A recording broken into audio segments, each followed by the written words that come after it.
Hi, thanks for listening to this episode of Bereshit for Beginners, where we cover some textual and conceptual problems that came to light from our reading of Chapter 3.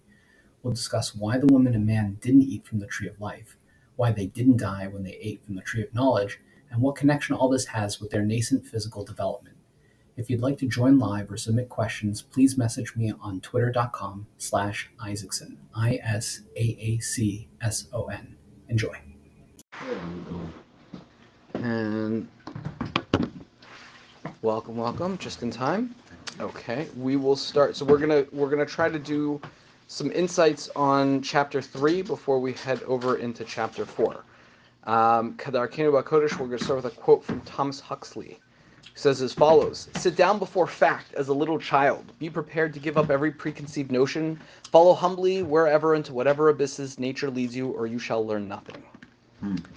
Okay. Parak Gimel, but I'm actually going to ask you guys to flip back to Parak Bet. So there are 3 questions I want to try to address this week. The first one is, why didn't they eat from the Eitz HaChaim? Right? We had this question in multiple different ways. Either why didn't the Satan tell them to eat from the Eitz HaChaim, or you could say the reverse, trying to prove that the Satan really wanted to kill them because he didn't tell them to eat from the Eitz HaChaim.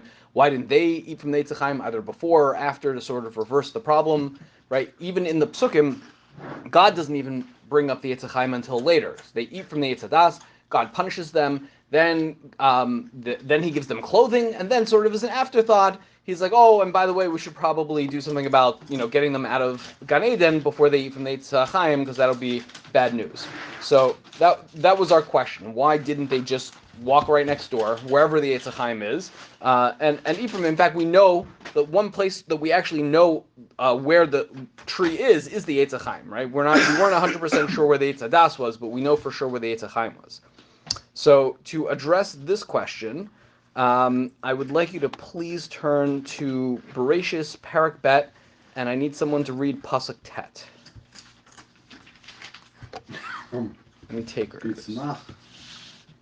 ויצמח השם אלוקים מן האדמה, כל עץ נחמד למראה וטוב למאכל, ועץ החיים בתוך הגן, ועץ הדעת טוב ורע. Hashem sprouted from the land, all the desirable trees, all trees that are desirable to look at and good for eating, and the Eitz HaChaim is in the middle of the gan, and the Eitz HaDas B'tov Ra was somewhere. Right. Okay. Right next to it, or. Okay, so that's the Eitz HaDas and the Eitz HaChaim. Now, if you wouldn't mind continuing on to Pasuk Tesvav, and we're going to read 15 through 17, please. Tesvav through Yud Zayin. Okay. ויקח השם אלוקים את האדם, ויחיו בגן עדן, ועבדו לשמרן. Hashem took him and placed him in the garden to work it and watch over it. Yitzav Hashem Elokim al ha'adam, le'imor mikol eitz ha'gan tochel. Hashem gives permission to eat, but pasuk Yitzaim eitz hadas tov v'ra lo tochel mimenu ki yom ha'cholcha mimenu machtomos. But he forbids him from that, from eitz hadas, and then says that will cause your death. Correct. Okay. So, any takers on why Adam and Chava, based on what we've read, why did Adam and Chava not eat from the Eitz HaChaim? It was all the way over there, man. I'd have to I'm over here. I'd have to too far away, too annoying. Too much effort. Well, the Russian is moist kamus, but when they don't, something's gonna have to cause this, surely dying. Maybe I misunderstood the direction. There's a tree out there that's gonna surely cause them to die. Mm-hmm. Can I get? And they eat from that tree. You're saying they thought they ate from the tree, and then whatever happened, maybe that wasn't the wrong tree, because I didn't drop dead, so I better not eat any other trees. Count my blessings. Hey, this is great, Yeah, right? I like that answer. I think. I like where that answer is going to. I think we can offer a simpler answer just based on the text, which is Adam and Chava have no idea that there is an Eitz HaChaim at all, right? We've made an assumption reading the text, and we have to remember that the text is a story, and it's told intentionally as a story such that there are characters that know things, and there are other characters that don't. The narrator knows things, God knows things, and we, the readers, know things, but that doesn't mean that Adam and Chava know those same things. At no point do Adam, Chava, or the Nachash ever make any reference to the Eitz HaChaim. There's no reason to assume that they've ever been told. God, from what we've read, God does not tell them that an Eitz HaChaim even exists. So therefore, there's no reason to assume that they even know they don't know that there's a solution out there that can solve their problem. God knows it. God just says from the Eitz Hadat, don't eat. Right. He makes no mention whatsoever of the Eitz HaChaim. We've been assuming in reading it, well, we know that there's an Eitz HaChaim, so they have to know that there's an Eitz HaChaim. That's an important distinction to make when you're reading through the text. Good answer. Good answer. So they're not connected. So they're not right. So they would not be connected.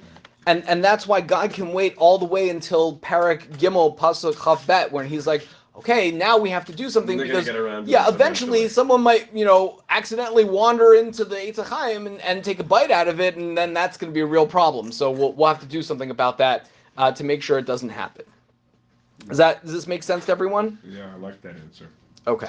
I like your answer. I like yours. So that leaves us with one problem, which is, if the Nachash didn't know about the Eitz HaChaim, what is he trying to accomplish in getting Adam and Chava to eat from the Eitz Hadat? Right? Well, ultimately, it's just his taivas.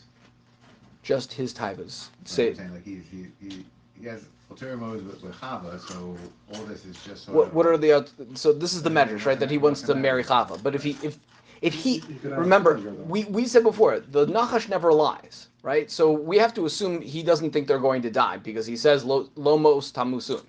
But what if they're not going to die? And he doesn't seem to make a move on Chava afterwards. It's not like he comes over to Chava, okay, now that you have the Eitz Hadas and you know the difference between Tov and Ra, let's get married. Right? That doesn't take place. So if he knows they're not going to die, and he doesn't know about the Eitz HaChaim, what's he trying to do? What's his goal? So I want to read to you just 2 or 3 lines from a Gemara in Erechim that essentially indicates that the Nachash is basically an anarchist. All he wants to do is see the world fall apart. He doesn't have to derive any benefit whatsoever from the evil that he perpetuates. V'yamar Rish Lakish, my dichsiv, what is the meaning of the pasuk in Kohelet that says as follows? Im yashuch hanachash below lachash, if the snake will bite without making a sound, ve'ein yisron lebal halashon, and there's no benefit to the bal halashon, someone who says lashon hara. This Gemara in Erechim is among many Gemaras that are talking about lashon hara and the evils thereof. So la'asid lavo, says the Gemara, miskapsos kol achayos ubos etzal nachash. In the future, all the animals are going to come gather about the snake. The omros, and they're going to say, Ari dores ve'ochel, the lion, it attacks and then it eats, right? It bites, but the reason it bites is because it needs some food. It wants to kill the thing and have it for food. Ze'ev torif ve'ochel, the wolf also, it tears and eats. But ata mahana yeshlacha, you snake, you just bite. You're not biting in order to kill. You kill in other ways. What is the point? So Amar Lahem v'chi ma yisron lebal lashon, and the snake says, you're right. There is no benefit to me in doing the things that I do. But what benefit is there to someone who says lashon hara? There's nothing benefits that person either. They're just causing wanton destruction. So the snake also seems to be interested in just causing wanton destruction. Why do you say that he doesn't lie? We have not found an example of anything the snake said that was not true. He said, you're not going to die. He said, I don't know, we can go back through everything that he said, but unless you can, if you feel differently, please feel free to make the case. That's also why his punishment is mida connected mida. He doesn't get any benefit from his sustenance because he caused wanton destruction, so he gets no benefit from it. Like he gets no benefit from the stuff that he does, Okay. At least no perceivable benefit. So when he got punished, when Hashem's punished him, that was like out of line. He doesn't even get a chance to talk. Oh, right. When he gets punished, everyone else gets a chance to sort of fight for themselves. The Nachash just gets punished. No chance. Okay, question number 2 that we had before. Why didn't they die? God says, "Bayom hachacham mimenu mos tamusun." We just read it, and they eat from it, and they close their eyes real tight, and everything's okay. What's up with that? Any takers before we try to give an answer, or maybe more than one answer? I mean, that's the whole case of the Shira, right? If people just, as soon as they did an Avera, lightning strike them, then there's really no Bashira. So, like... Interesting. Like, so, So then why? When someone does someone does something that's the high chorus, like that, that's why it's not just struck down because that's like life. I mean, like going through. But then why say on that day you will die? Just say most tamusun, you will die. Well, technically, right, they would have been immortal. Now they're mortal. Okay, so what you're getting at? The sage's answer. On that day, You've been created to die. Okay, so we'll go through. We'll go through the text answer first, and then we're gonna. What's it? I did get to that shelf, like right there. Okay, so first of all, if we take a look at the phrase "most tamusun," it doesn't mean what I think we would naturally interpret it to mean, which is that you will surely die.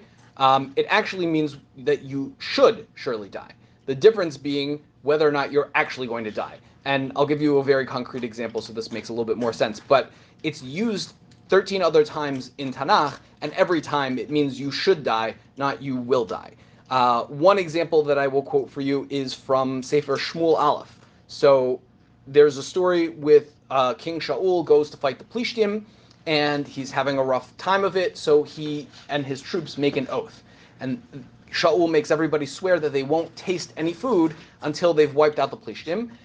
Problem is that his son Yonatan is not there to hear about this oath. Yonatan actually saves the day. He goes in undercover, and he basically wipes out the whole garrison of Plishtim, except while he's doing this, he's completely exhausted. He takes his staff, dips it in some honey, tastes the honey, and then he shows up. And we're going to tune in after all of this has happened.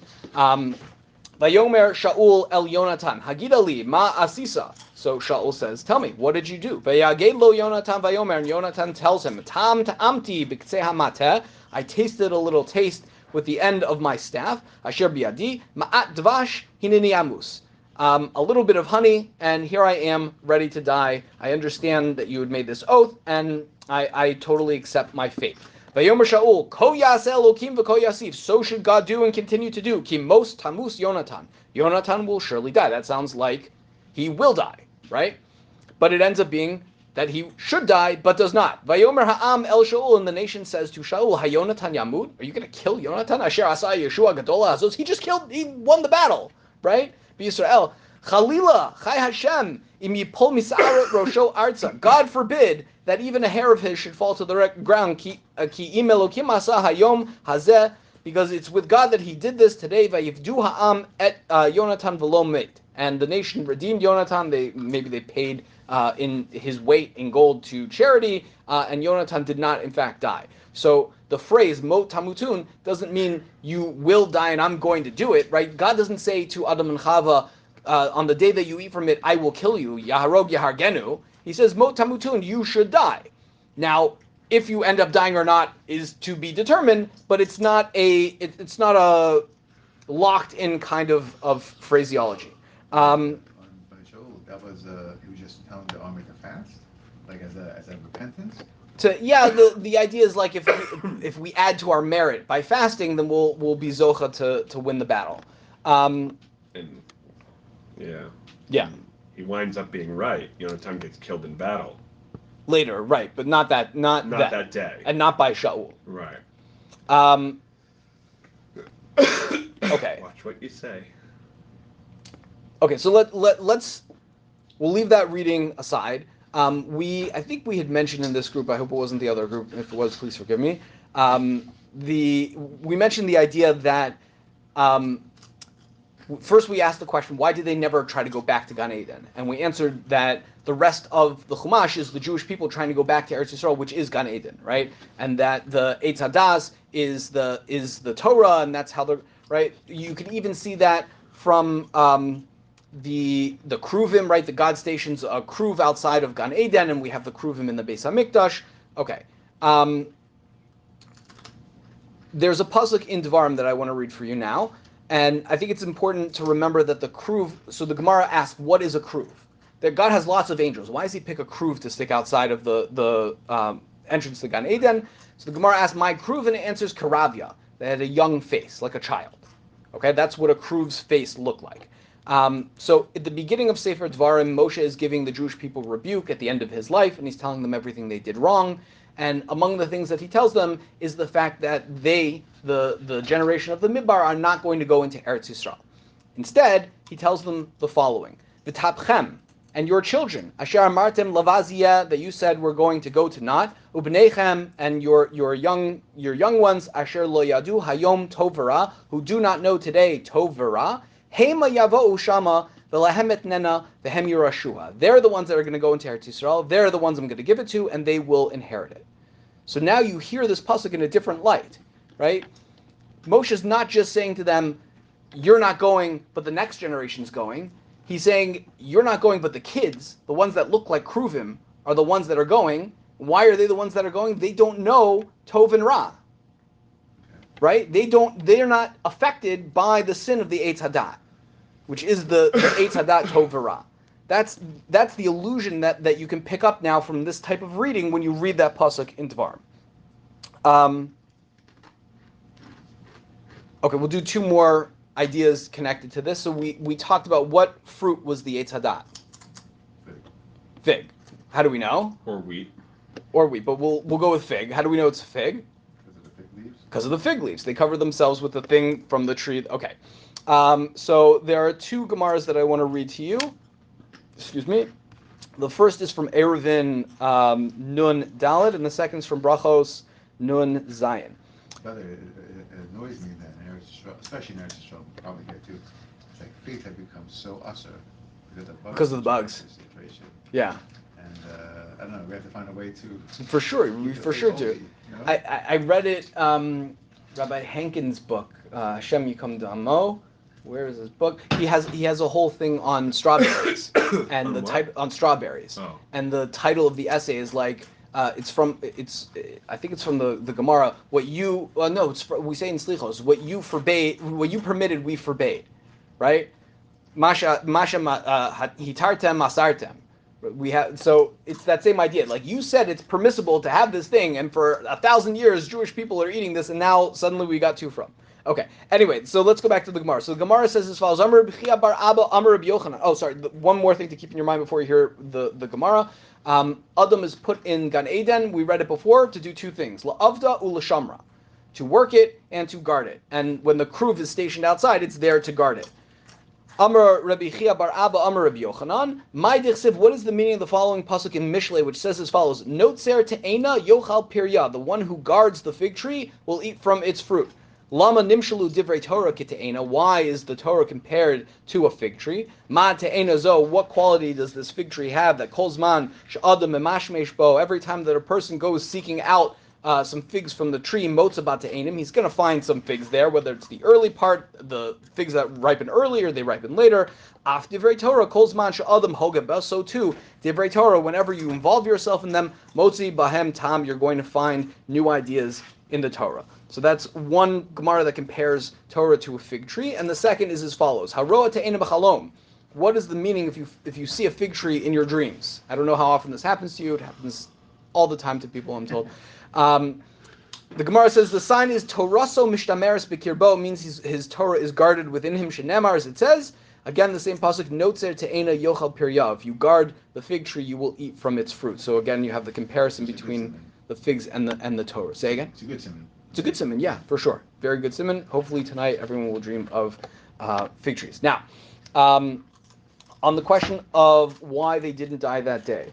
So Professor Moshe David Kasuto has, I think it's 7 different reasons that he offers, none of which he likes, but I will read them to you just so you have the full gamut.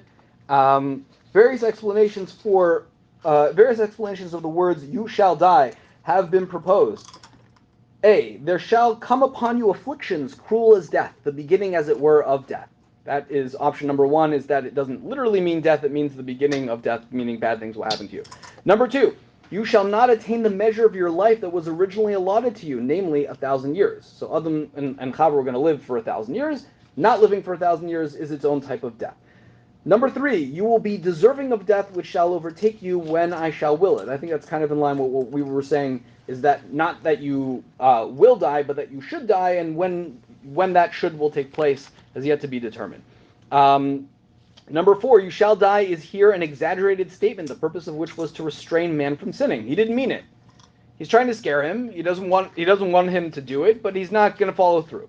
Number 5. You shall die was intended literally only afterwards the Lord tempered the severity of judgment because man had repented. So he should have died, but he did teshuva and he didn't die. What's the problem with that? He didn't do tshuva. He didn't do tshuva. There is a medrash. Yom HaShabbat. Oh, such is the power of tshuva. I didn't know. Right. There is a medrash that after Cain, what's that? Unless his busha was Maybe. Yeah. No. Okay. I mean, he may have felt right. I mean, He may have had done- hirurei He may tshuva. have charata. He didn't do Right. all 3 parts to it. But, Okay. And the last one what was is. he saying about that? Oh, so the medrash says that Adam meets up with Cain after he kills Hevel, and Cain did teshuva. So God gives him a sign. So God gives him a sign, and he doesn't kill him. And Adam is like, Some oh, wait a people minute, you say could do teshuva. I had no idea. So either at that point he brings a carbon or he does teshuva, but it's later down the road. It's That's not. where he gets Mizmor Shir Yom HaShabbat from. And Also, the sign may have been a dog. right. And we're going to get to kind of heaven. We're going to, and the last one he offers is, now you are immortal, but hereafter you shall become mortal. So before, sort of similar to live for 1,000 years, except before you weren't going to die at all, and now it's possible for you to die. Kasuda doesn't like any of those. He offers his own. What about? Which I'll read to you. Yes, go ahead. What about maybe? I had just thought of this, but maybe before you're going to be like immortal and invincible, and now like if you fall off a cliff, splat. Well, that's similar. I mean, Right. you I'm just would saying have been it's immortal. like- Now you're not immortal. Right. Like, you can get a bad cold. Right.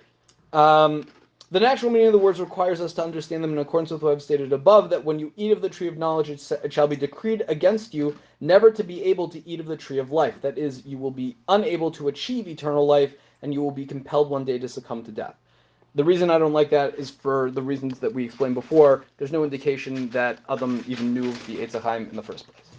Okay. There is the Ender's Game version answer also. Okay. Which is that the trees are mutually exclusive. And it says that, like, basically, Adam and Chava would have lived forever, but they would have been relatively stupid. Not like stupid, but like like they would have always remained ignorant. And because of the mental quickness that comes with knowledge, like, that shortens a person's lifespan. So you get to choose one or the other. You can't choose both. Can't have both. That if you choose that my eyes are going to be open and now I have this brain processing power, your life is shortened. It's a consequence of the eating. But then why is God scared of them eating from the Eitz Chaim? It's a good question. I don't know. That maybe, I don't know. Okay, well, look, Finding that's a- actually going to lead me to my next point, which is, first of all, I don't like any of Kasuto's answers. And I want to offer 2 alternatives. One is that it's okay to leave it as a kasha. It's okay to have a question and leave it as a question. The second, I'm going to offer just as, we'll use the yeshivish phrase, b'derech efshar. I think at least 2 of you were here for the series on Eov. And one of the questions that we asked in Eov is essentially, why do I need the last 40 chapters? So very quickly, God and Eov have this wager. God says, hey, have you seen my servant Eov? He's super amazing, awesome, fantastic. And the Satan's like, well, that's because he has all this wealth and he has all this stuff, and if you took that all away, he would curse you. Oh yeah? Let's find out. Put him to the test, and Satan goes off, takes away his kids, takes away all his stuff, and Eov doesn't curse God.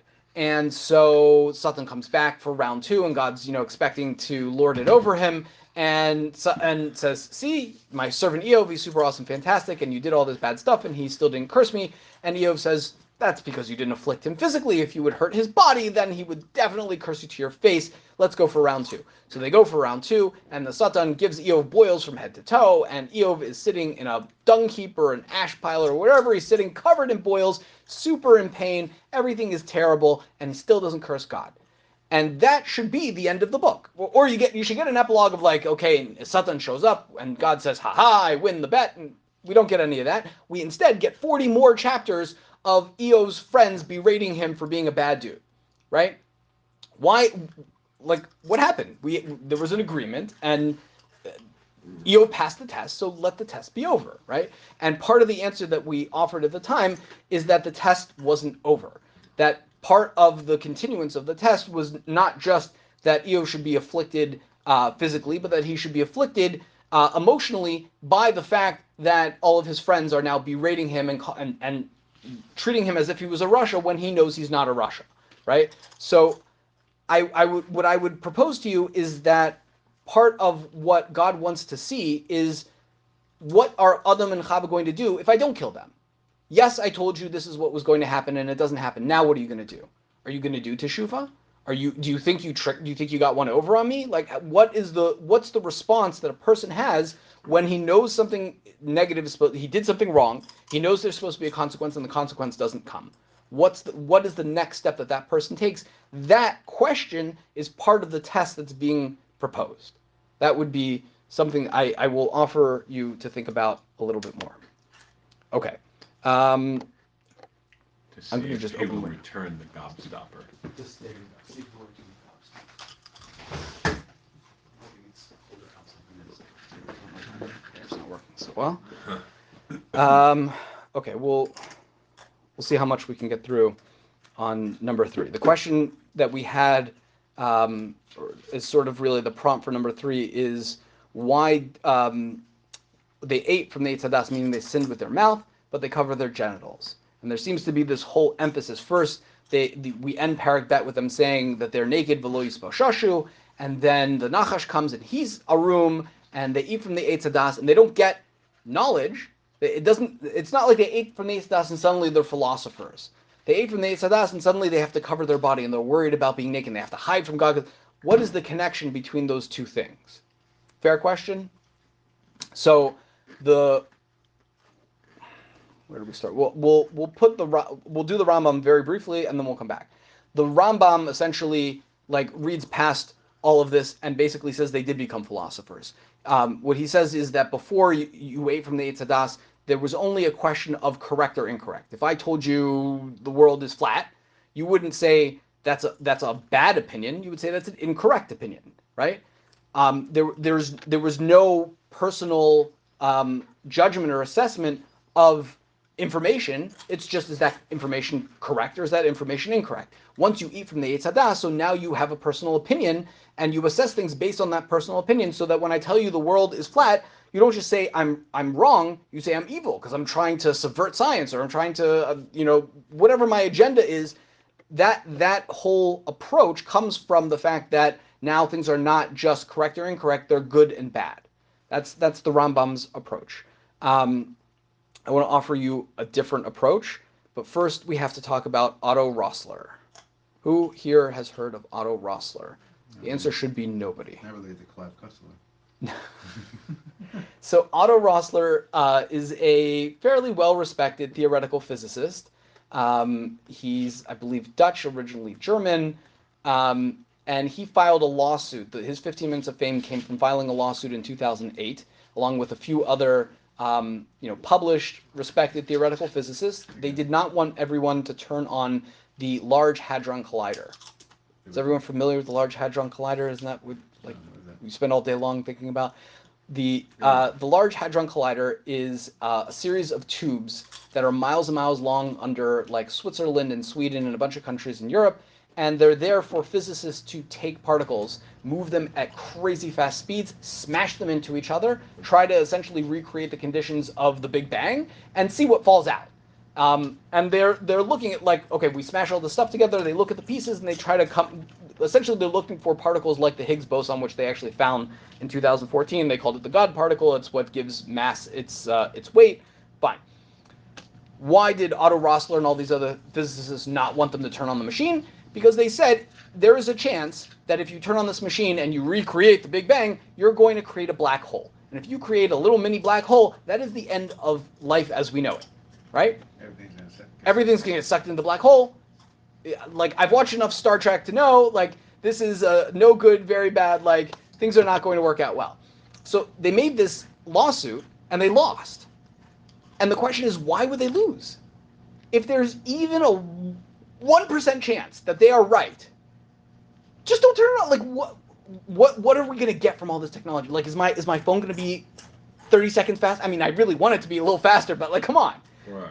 Like, weigh the pros and cons, right? Right. And lest you think that The extinction of all humanity. the extinction, yeah, right. Right. That's like. Unless you think that scientists just don't care about the stuff, they think it's all sci-fi. There's actually like significant amount of work being done to make sure that AI does not like turn into Terminator and destroy all of humanity. So they're taking AI, the possibility of that very seriously, and they're putting a lot of money towards it. But ending the world through making a black hole, no problem. Lawsuit over, turned it on. They found the Higgs boson. They're actually about to turn it on again this year. I think they had turned it off. I don't know, COVID, whatever, and now they're turning it back on. So why? Like, why take the chance? What could possibly be the benefit that would outweigh the risk of ending all of existence? It's a fair question. Yeah. Yeah? I think it maybe suggests sort of an answer to the previous question. How so? Tamut means like if there's something that you want so much that might be good for you but might also lead to your death very directly, like, so it doesn't matter if you die from the fruit that day, you have embraced self-destructiveness. Interesting. You know? Yeah, I didn't like, think of that. Like, if you're willing to just be like, you know what? It's a revolver. Let's play. You know? Like, right. Boom, click. You know? Right. Like, if you're willing to do that, you're surely gonna die one day.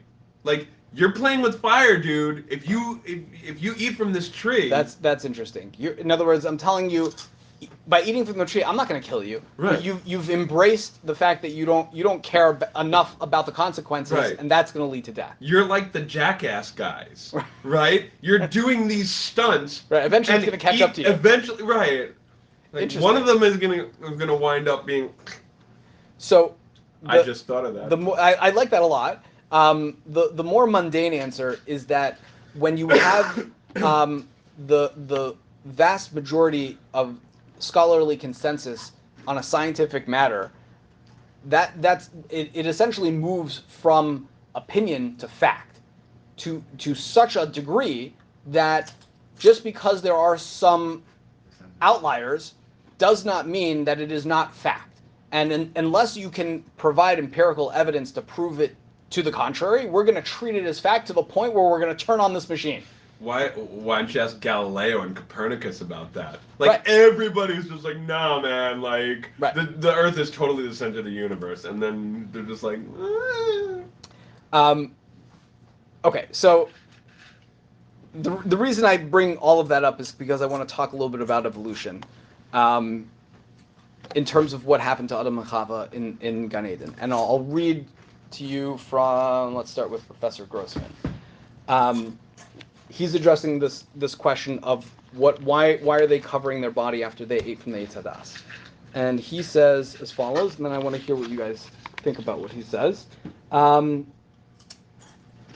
can sexual and cognitive awareness result from a single bite? In this context, I wish to return to my original question. Is the story of Gan Eden a story of straightforward sin, or does the ancient text depict a more complex scenario? I believe that this double characterization of the tree of knowledge is related to the fundamental theme of maturity. The process Adam and Chava undergo is a reflection of every child's path to adulthood, where on the brink of maturity, the youth's mind is open to the moral and intellectual expanses of the world at the same time that his or her body begins to erupt with physical changes. A small child is neither aware nor ashamed of his own nakedness, nor can he truly distinguish between good and evil. If he wants something, he will scream and cry for it, regardless of whether it belongs to him. With maturity and decent education, a child learns that other values take precedence over his own desires. He cannot simply take something that belongs to someone else, even if he wants it. As a child's moral and intellectual horizons expand, their bodies too change and mature, and they stumble to a new consciousness. This double consciousness is reflected in the story of Gan Eden. Men and women acquire a moral, intellectual awareness along with sexual awareness. That is Professor Grossman. Professor Casuto says something very similar, and truthfully, I think this was already said by the Ramban in the Sforno, who said that before they ate from the Eitz Hadas, they viewed their genitals the same way they viewed their hands or face. They didn't know to cover it because it's just another part of their body. They didn't have this awareness that there's a distinction, and that's what the eating from the Eitz Hadas provided. So before I go any further than that, And they're only a couple days old. a couple minutes old. So like, What do we think of that? That part of what's being described in Bereshit is this process of maturity, of for lack of a better term, hitting puberty. They eat from the Eitz Hadas, and it expands their consciousness, but it also expands their awareness of themselves and their maturity and development. How does that ring to you? True, untrue, somewhere in between? I think it's clear. Clear that it's correct. Can you just repeat that? There has to be awareness that they were naked, not just like, oh, you don't just eat something and say, okay, now we have to cover it. There has to be things that led to them. Right. Yeah. Right. There had to be biological it's changes. It's not like a book thing. Like all of a sudden, okay, naked clothes. Right. They didn't eat from the Eitz Hadas and say, "Oh, I now have new information. Right. I am naked. I didn't know that before." Right. It was they were naked. They knew they were naked before. V'lo yispo shashu doesn't mean that they didn't know. It means they knew and they weren't embarrassed by it. Exactly. And now something biologically has changed that expanded their consciousness. They had new das, and they also had new understanding of their own bodies. Is that? I think it's clear. I think that. I'll allow it. I'll allow it. Okay. If we have time, I'm going to go. I'll try to go one step further that I have not seen anywhere else. So feel free to tell me I'm a crackpot. But if nothing else, we'll learn something about another concept in biology, which is called neoteny. Anyone familiar with neoteny? Don't all scream out at once. Okay. Neoteny, in one sentence, is the phenomenon that some generation. No. Some species delay maturity where others progress faster in their maturity. And I'll give you a very concrete example. Wolves and dogs come from the same species, right? Wolf cubs and mature adult dogs exhibit certain similar traits. What I mean by that is as follows. A wolf cub will bark a lot, will make a lot of noise, will engage in play, will seek out companionship with other wolves. When the wolf matures, it doesn't do any of those things. It loses all of those behaviors. That's why you have the concept there's a lone wolf, right? There is a concept of a wolf pack, but that's all for utility. That's to go hunting or for protection, but to seek out companionship for social reasons doesn't exist by a mature adult wolf. Dogs, basically because of breeding for neoteny, adult dogs exhibit the same behavior as a child wolf. They bark a lot, they seek out companionship, they engage in play. These are all childlike behaviors that the adult dog has not lost. Does this make sense? So again, neoteny is delaying those childlike characteristics into adulthood, maintaining that childlikeness as you get older. There are a lot of species that exhibit this. Dogs exhibit neoteny and wolves don't. Correct. Okay. Correct. I don't know if I even want to go into the difference with humans, but we'll get into at least one part of how neoteny applies to humans. So most other mammals, when they give birth, the baby is to some extent self-reliant. I don't know if you've ever seen like a deer give birth, but in like 20 minutes the deer is up and walking, right? Dolphin, no one teaches baby dolphin to swim. Baby dolphin just goes and swims. Even birds who are stuck in the nest, they have some sort of self-reliance. A human baby is completely useless, okay? They are not independent in any way, shape, or form, to the point where they essentially should have continued to gestate for, I don't know, another 6 months, right? Why don't they? Why are humans not formed in a way that they have some sort of independence? They have to get out of the womb early. Why do they have to get out of the womb early? Because otherwise they'll grow too big to exit the pelvis, right. And they'll suffer. So our whole development has been focused around bigger brain. And you can only develop so much of a bigger brain before the brain becomes too big to fit out of the birth canal. So humans essentially developed this strategy where instead of developing completely in utero, they are born early and completely dependent, but they're given a longer childhood. They don't, like the other mammals, they are not independent. They instead continue to develop, and their brain continues to grow when they're already born. Are we following? Okay, so that's one example of neoteny, where you have an earlier stage that for most other mammals, they progress faster. They move from infant to, we'll say, adolescence or whatever, at one rate, and humans move at a much slower rate in order to have a benefit, and that benefit is growing that giant brain. Okay, where am I going with all this? So, I don't know if we talked about... Okay, 30 seconds on stem cells. This same concept is what underlies stem cells. I don't know if anyone has heard of like the research that's involved in stem cells, but essentially stem cells are cells like from when you're younger that haven't differentiated yet and can become anything, right? And please feel free to correct me if I'm wrong on the biology here. I could build an entire Shakey's pizza with other cells from the Shakey's pizza. What's crazy about stem cells is in 2008 they figured out how to take any already developed cell and reprogram it back to being a stem cell. So you can essentially like reverse the process. But I think that's going to get us back to Gan Eden, but I'm not going to spend too much time on that. Here's what I want to say about what happened with the Eitz Hadas.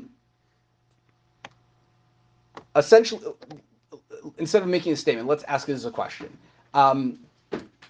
If I'm God and I'm developing the human species, and I have this characteristic of neoteny, which Stephen Jay Gould said is the most important component of species development. Species that prefer neoteny tend to develop more social interaction. They're smarter. That it is helpful for a species to have this concept of neoteny. So if I'm God, I want that concept to last as long as possible. Eating from the Eitz Hadas, what if that is essentially the trigger to end that stage, right? In other words, we said before that, okay, maybe what we're describing in Bereshit is this idea of Adam and Chava going through a transition to adulthood.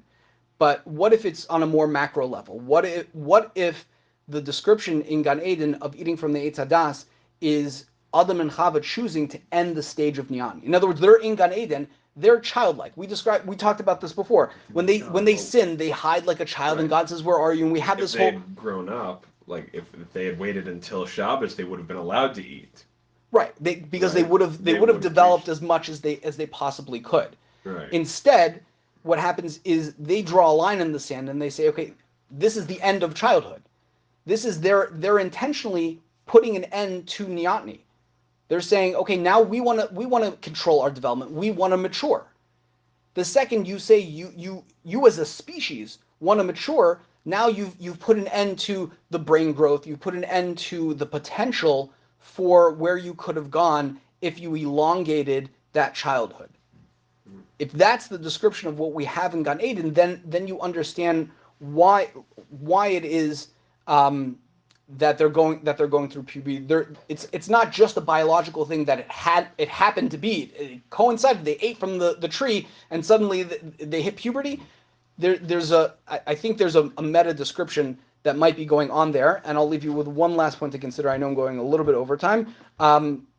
This concept of neoteny, I think we get it sort of in reverse or in an inappropriate way, especially when we talk about Daniel. But anytime you have in Tanakh that a king makes somebody into a sris, when he makes somebody into a eunuch, essentially what he's trying to do is preserve that prepubescent stage, right? Even today in our culture, that's what people are doing. Like the fact that women, as part of their grooming process, try to like remove hair and do certain things. All of that is to preserve an earlier stage of development. And that's what making somebody a sris does. He makes that person a permanent prepubescent. He locks that person into that neotnous stage and doesn't allow for the continual development, doesn't allow for that stage that they went through with the Eitz Hadas in a superimposed kind of way. Something to think about. There's a lot to unpack there. Yes, but I know we're over.